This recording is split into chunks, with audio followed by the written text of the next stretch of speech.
और हरे कृष्णा कृष्णा कृष्णा हरे हरे, हरे राम राम राम हरे। अभी क्या देखा जा रहा है कि लड्डू गोपाल को बड़े हल्के से लेते हैं, जहाँ चाहते हैं वहीं लेके चल देते हैं। ऐसा नहीं होना चाहिए। तो इस कलयुग में वो आए थे, इस विधि को बड़ा सरल कर दिया, भक्ति विधि को बड़ा आसान कर दिया बहुत ही उल्लास से वो जब नाचते हैं और कृष्ण के रंग में रंग जाते हैं। कि आप चलते फिरते उठते बैठते सोते जागते प्रभु का नाम ले सकते हैं, अपने आप को भगवान से जोड़ सकते हैं। साथ मौजूद ने ब्रिजेंद्र नंदन दास, डायरेक्टर इस्कॉन कम्युनिकेशन इंडिया। आपका बहुत बहुत स्वागत है पीडीसी में। हरे कृष्ण। सबसे पहले आपसे जानना चाहेंगे, जन्माष्टमी की धूम जो है रौनकें सब जगह देखने को मिल रही हैं, और अगर हम बात करें इस दिन की तो ख़ास तौर पर लड्डू गोपाल जी का श्रृंगार जो है करते हैं लोग, मंदिरों में आते हैं। सो लड्डू गोपाल जी की अगर बात की जाए, भगवान श्री कृष्ण को लड्डू गोपाल के रूप में पूजा जाता है, और लड्डू गोपाल क्यों कहा जाता है? वास्तव में भगवान के कई नाम हैं, माखन चोर, नंद किशोर, राइट। अब चूँकि आजकल हमारे भारतवर्ष में लड्डू गोपाल का काफ़ी प्रचलन है, और वृंदावन जाते हैं तो लड्डू गोपाल की मूर्तियाँ छोटी बड़ी लोग लेते हैं और जाते हैं।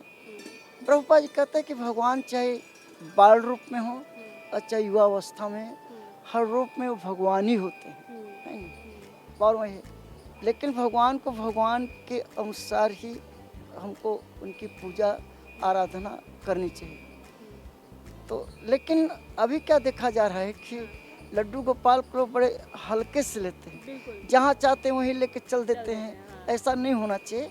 आप अपने घर में स्थापित करिए उनको, और उनकी विधिवत जो है पूजा करिए, जो हमारी संस्कृति सभ्यता का जो संस्कार वैदिक रीति बताई गई उसके अनुसार।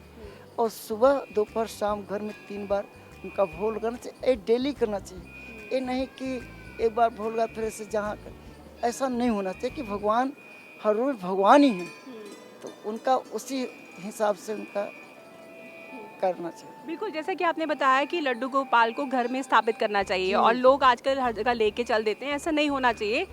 और घर में जैसे कि आपने बताया कि स्थापित करना चाहिए, तो क्या कोई खास नियम है, और अगर ऐसा है तो क्या महत्व है? नियम ये है कि आप, अब ऐसा शुरू हो गया है, लेकिन आप चैतन्य महाप्रभु जब भगवान श्री कृष्ण और राधा के युगल अवतार हैं, वो ज़्यादा इस कलयुग में वो ज़्यादा बहुत ही करुणामयी अवतार है उनका।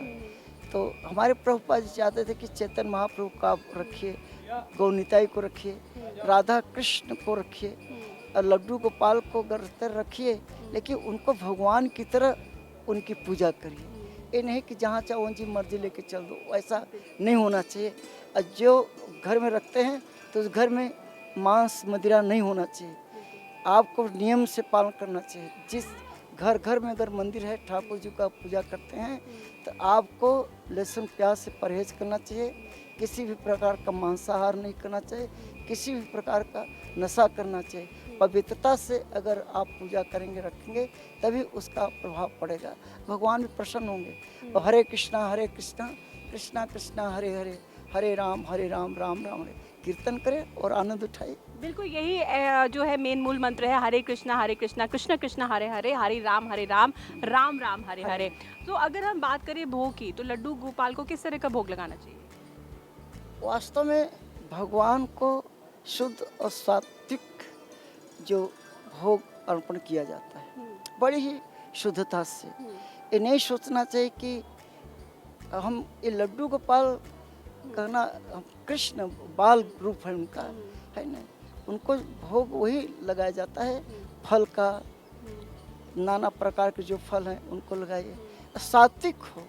नाना प्रकार के व्यंजन, जैसे हम लोग यहाँ मंदिर में जन्माष्टमी में 1008 प्रकार के व्यंजनों का भोग लगाएंगे, लेकिन आप अपने घर पे श्रद्धा से शुद्ध सात्विक भोजन कर सकते हैं। इतनी प्रकार के भारत व्यंजनों का देश है, यहाँ इतनी वेराइटीज़ हैं। हर स्टेट का अपना अलग अलग वेराइटीज़ हैं। आप भगवान को भोग लगाइए प्रेम से, अब भोग लगा करके अब प्रसाद को पूरा परिवार पाइए। हरे कृष्ण महाम प्रभुपाद जी कहते हैं, चांद हरे कृष्ण हैंडवे पे, नाचो गाओ प्रसाद पाओ। अब हरे कृष्ण महाम उनका कीर्तन करिए, नाचिए, प्रभु का गुणगान करिए, भोग लगाइए, प्रसाद पाइए।